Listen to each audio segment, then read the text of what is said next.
불길하네 벌써. 기도부터 평상시보다 길고.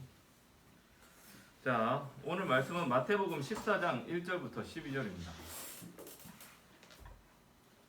마태복음 14장 1절부터 12절.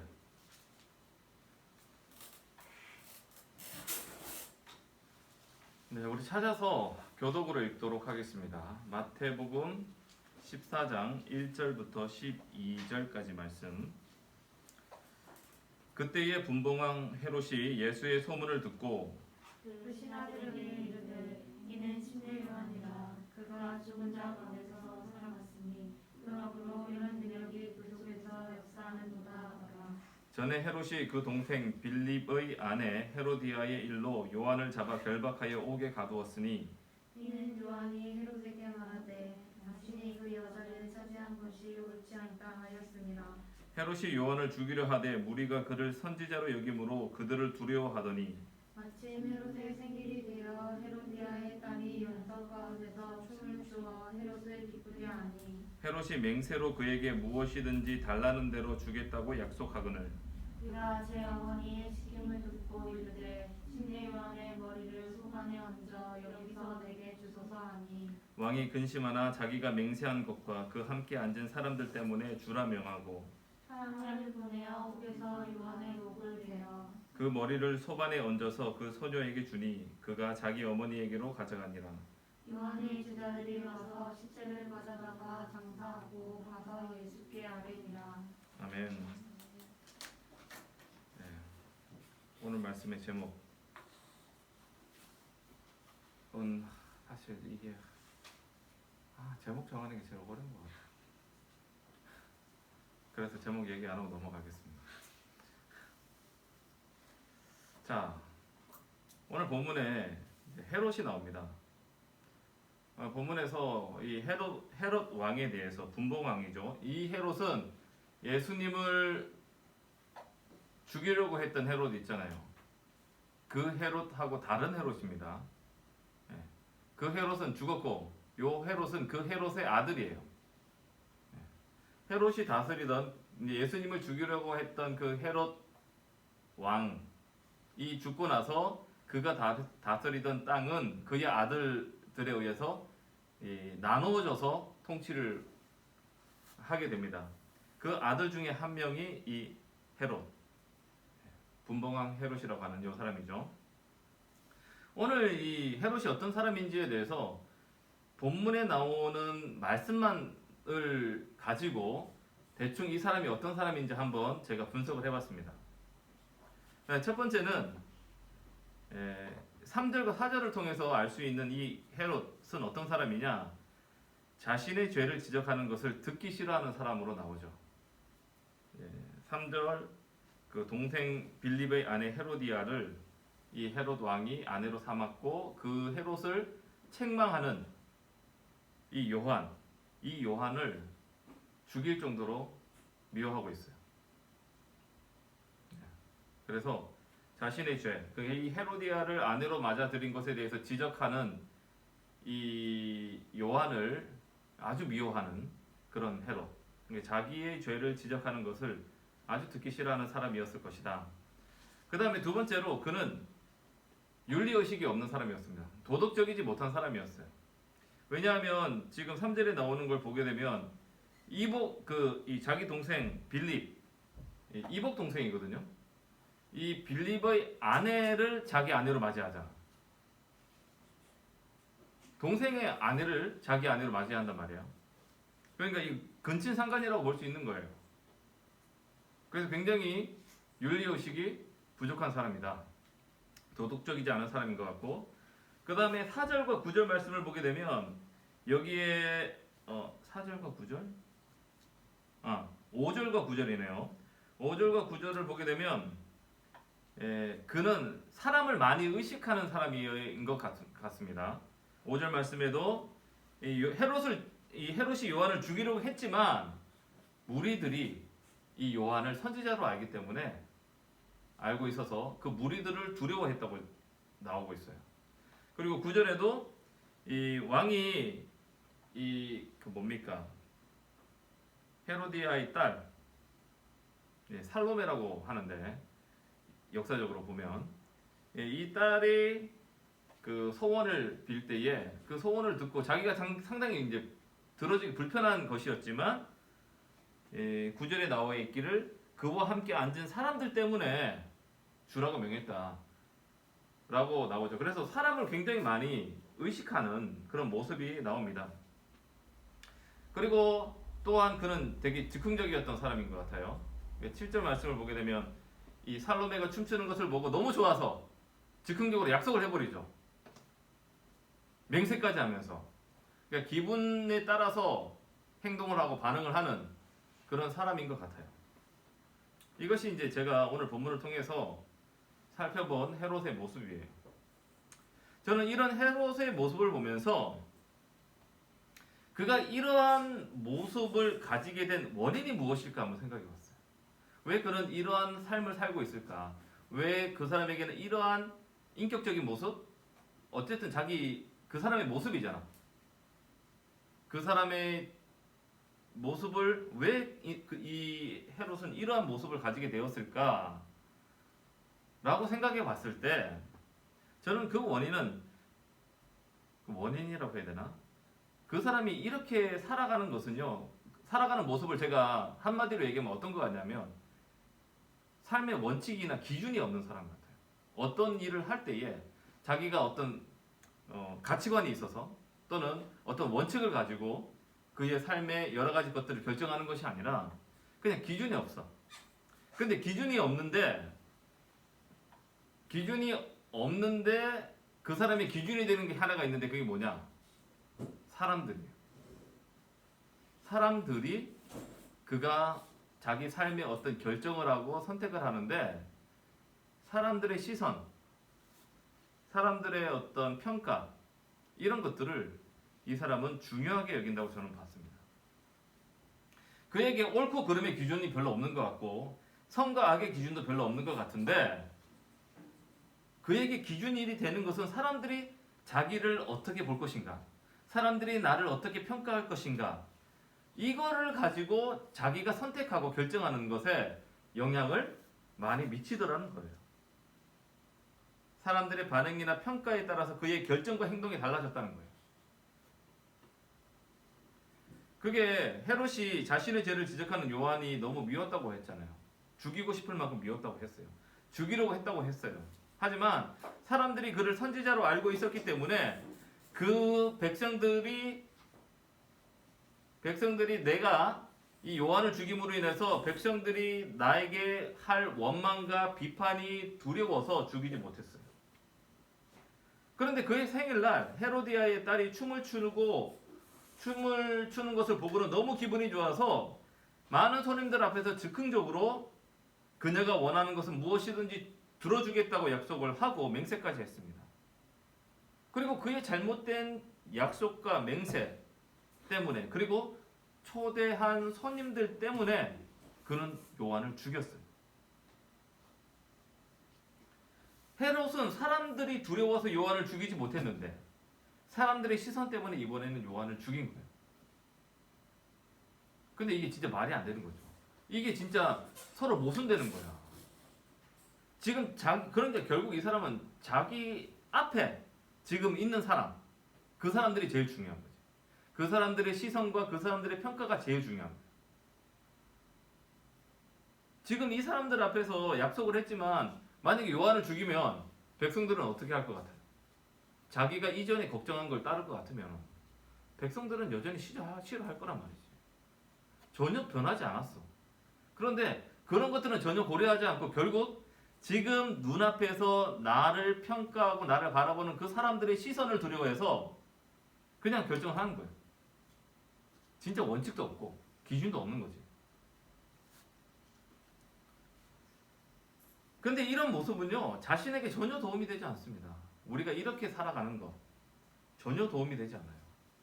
이런 식으로 행동하는 사람이 다른 사람들에게 신뢰를 주지 못하는 건 당연하겠죠. 그 사람을 어떻게 믿겠어요? 지금 나 앞에서 이렇게 말했지만 또 다른 사람 앞에서는 다른 상황에 가서는 또 다르게 이야기할 가능성이 많은 사람. 그래서 다른 사람에게 신뢰감을 주지 못합니다. 그리고 자기 자신도 자유를 누리지 못해요. 왜냐하면 이 사람은 늘 다른 사람의 눈치를 보면서 살고 있기 때문에, 그 사람들을 보면서 살아야 되기 때문에 굉장히 피곤한 삶을 살게 되어 있어요. 이렇게 살아가는 사람의 삶이, 모습이, 그 사람이 보여주는 모습이 어떤 한 순간에는 그렇게 결정한 것이 좋아 보인다고 할지라도 그 사람이 이렇게 그 판단하고 결정하는 이런 사람의 모습이 한 어떤 모습은 굉장히 좋아 보일 수도 있어요.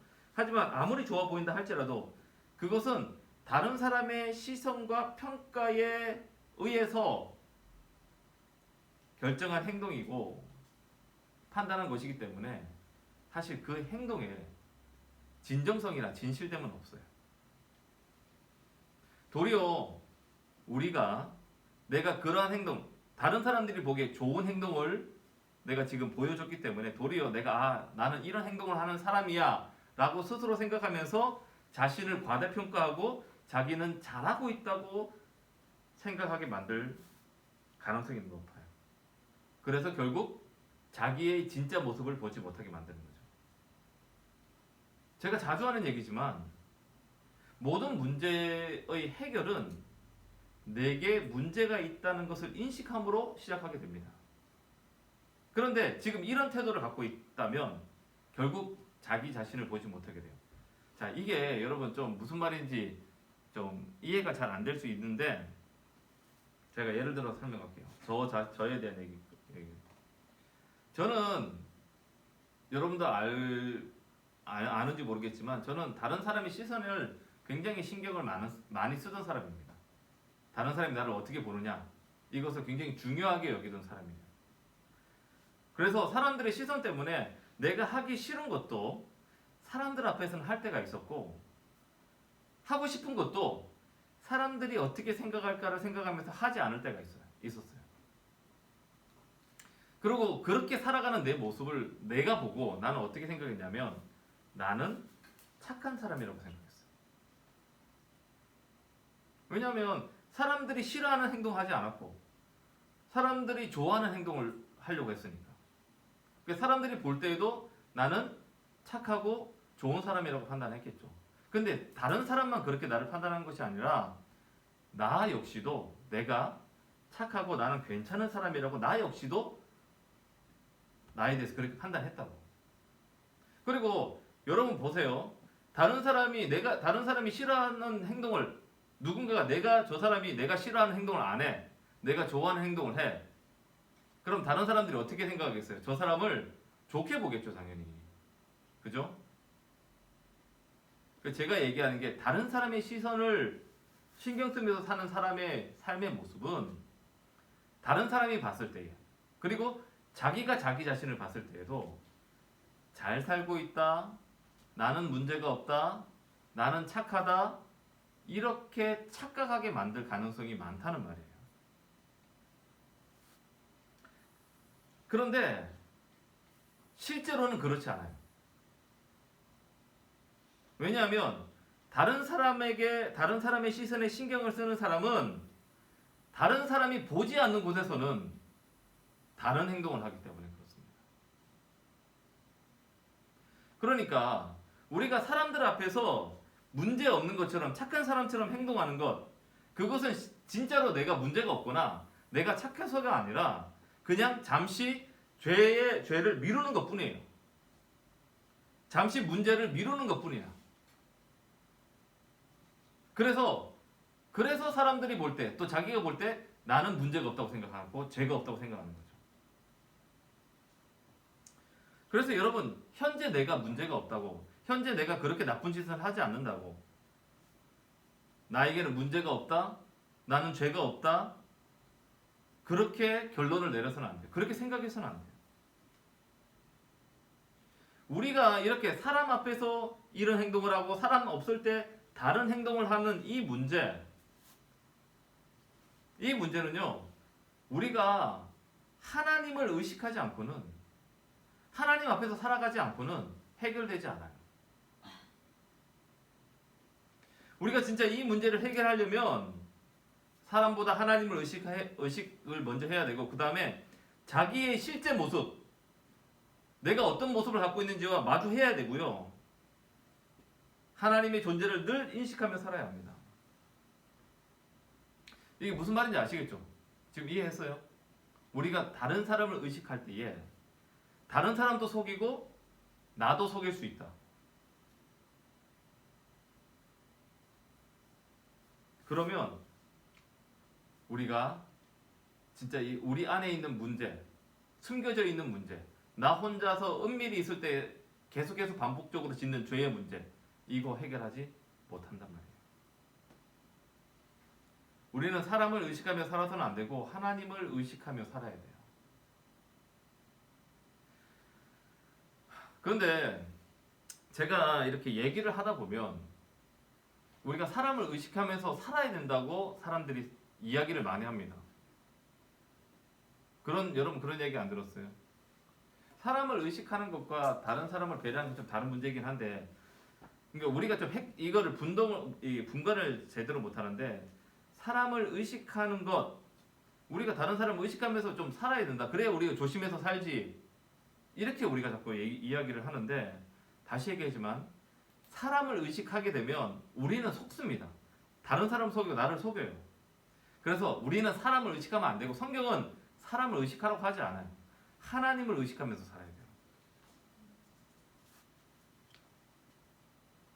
사람을 의식함으로, 이제 왜 사람들이 그걸 좋게 얘기하냐면, 아까도 얘기했듯이 사람을 의식함으로 내가 죄를 안 짓는 것처럼 보이기 때문에.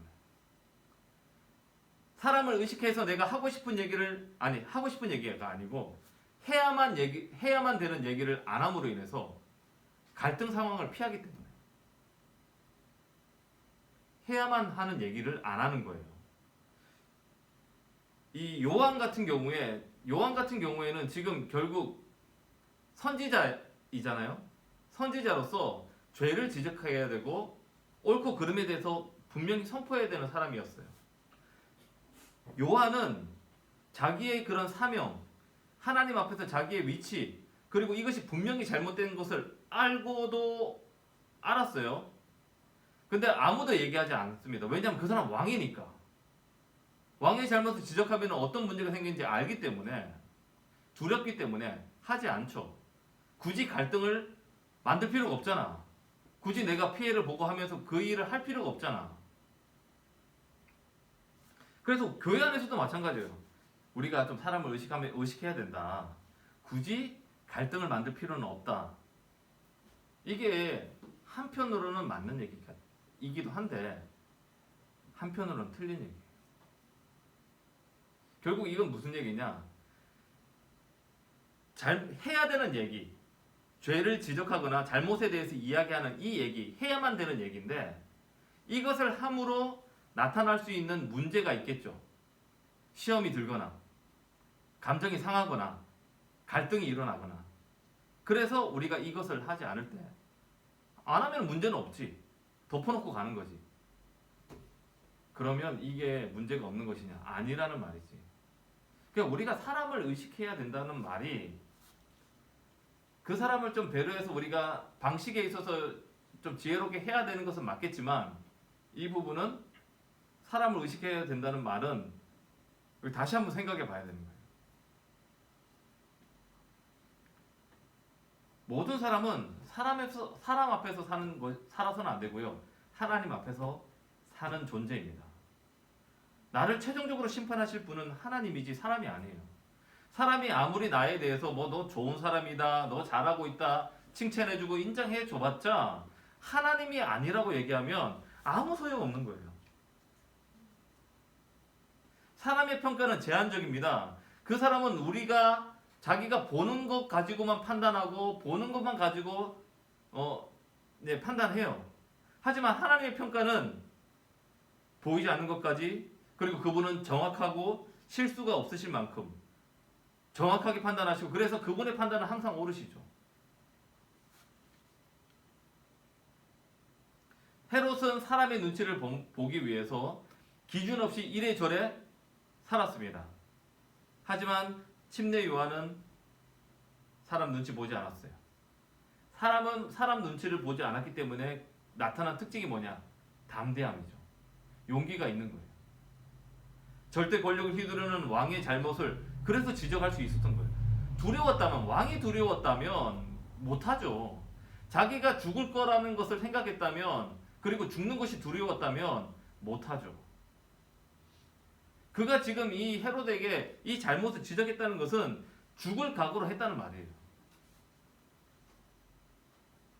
그가 이렇게 할 수 있었던 이유는 무엇 때문이냐? 사람을 의식하지 않고 하나님을 의식했기 때문에. 하나님께서 자신에게 주신 사명을 기억했고 그는 그 사명을 따라서 헤롯의 잘못을 지적한 겁니다. 이 담대함이라고 하는 것, 이것은 하나님을 믿는 사람이, 하나님을 의식하는 사람이 가지게 되는 하나의 특징이라고 말할 수 있어요. 그리고 그가 이렇게 담대할 수 있었던 것은요, 이게 믿음하고 다 연결되는 거예요. 그가 담대할 수 있었던 것은 요한은 이 세상에 미련이 없는 거야. 자기의 소망은 하늘나라에 있는 거지. 내가 이 옳은 이야기를 하다가 왕의 미움을 받고 죽어도 자기는 괜찮은 거야. 그래서 자기 목숨 걸고 이런 얘기를 할 수 있는 거지. 왜? 자기는 이 땅에 미련이 없으니까. 죽으면 하늘나라 갈 것이기 때문에. 죽어서 하나님 앞에 섰을 때에 하나님께서 칭찬해 주시고 받으실 것을 바라봤기 때문에, 하나님 나라에 대한 소망이 있었기 때문에 그가 이렇게 할 수 있었던 거죠. 그래서 신앙은 이게 다 연결되는 거예요. 그리고 어떻게 보면 되게 단순해요. 믿으면 돼. 하늘의 소망 가지면 돼. 그러면 담대함이 생겨. 그러면 세상을 이길 수 있고 죄를 이길 수 있게 되는 거고. 사실은 신앙이란 그렇게 복잡하고 어려운 게 아닌 것 같아요. 그런데 그럼에도 불구하고 이런 이야기를 할 때마다 높아심이 듭니다. 왜냐하면 어떤 사람들은 이 담대함하고 무례함, 그 다음에 교만함을 혼동해요. 담대함을 무례함이나 교만함하고 헷갈려 한다고. 그래서 이 담대함과 무례함은 엄연히 다른 것인데 사람들은 자기가 무례하게 행동하고 그리고 교만하게 막 이야기하는, 자신감 있게 이야기하는 그것을 담대함이라고 착각한다는 거죠. 하나님께서 주시는 담대함은요, 항상 이런 모습, 이런 특성들, 우리가 얘기하는 신앙의 특성들을 포함하고 있어요. 담대함에는 겸손함과 인내, 온유함 같은 것들이 같이 들어있어요. 담대하다고 해서 막 그렇게 거만하게 하는 것이 굉장히 겸손하게 진리를 말하죠. 온유한 모양을 띠고 있단 말이야. 그리고 그 얘기를 하는 데 있어서 인내심을 가지고 지속한단 말이야. 그래서 하나님께서 주시는 담대함, 이 용기는 이러한 겸손함이나 인내나 온유함 같은 특징들을 가지고 있는데, 이 담대함에서 오해하는 사람들은 그냥 뭐 무례하게 하고 교만하게 행동하면서 그것을 담대함이라고 착각하는 경우가 있다. 그래서 이거는 우리가 구분해야 된다. 절대 이건 같은 것이 아니다. 우리는 눈에 보이는 사람을 의식하기 쉽습니다. 왜냐하면 눈에 보이는 사람들의 반응은 즉각적이기 때문이에요. 내가 어떻게 행동하고 말하는 거에 따라서 그 사람들이 나에게 보이는 반응과 행동들이 즉각적이기 때문에 사람들을 의식하기가 훨씬 쉬워요. 반면 하나님은 보이시지 않기 때문에 그 하나님을 의식하는 것이 쉽지 않아요. 어려운 거예요. 만약 여러분이 순간순간 하나님이 생각나고요, 어떤 결정을 할 때에 하나님의 의견을 고려하고 하나님께서 어떻게 생각하실까, 하나님께서 무엇을 원하실까, 이런 것들을 여러분들이 고려가 되고 생각이 되면서 뭔가 결정하기 시작한다. 그러면 여러분은 진짜 믿음의 세계로 발을 내딛기 시작했다고 볼 수 있어요. 그리고 그렇게 되면 여러분은 신앙의 새로운 세계를 경험하게 될 거예요. 날마다 우리는 이제 코람데오, 하나님 앞에서라는 라틴어인데, 우리는 날마다 하나님 앞에서 하나님을 의식하며 살아야 됩니다. 오늘 여기 나오는 헤롯과 같은 이러한 사람을 의식하는 삶은 정말 우리에게 불행이고요. 결코 사람들에게 사랑받지도 못해요. 사람들이 그 사람을 신뢰하지도 않아요. 하지만 하나님 앞에서 살아가는 사람, 그 사람은 이 땅에서 그것 때문에 고난과 고통, 어려움이 있을 수는 있겠지만, 하지만 그 사람은 그 안에서 자기는 행복과 기쁨과 만족을 누리며 안전함을 누리며 살아가게 됩니다. 이게 진짜 행복이에요. 그래서 여러분들 모두가 하나님을 의식하고 하나님을 생각하며 살아가는 저와 여러분 되기를 원합니다. 이 시간 우리 기도 제목 오늘 말씀만 가지고 기도할 거예요. 그래서 오늘 이 말씀만 가지고 짧게 기도하고 오늘은 마치겠습니다.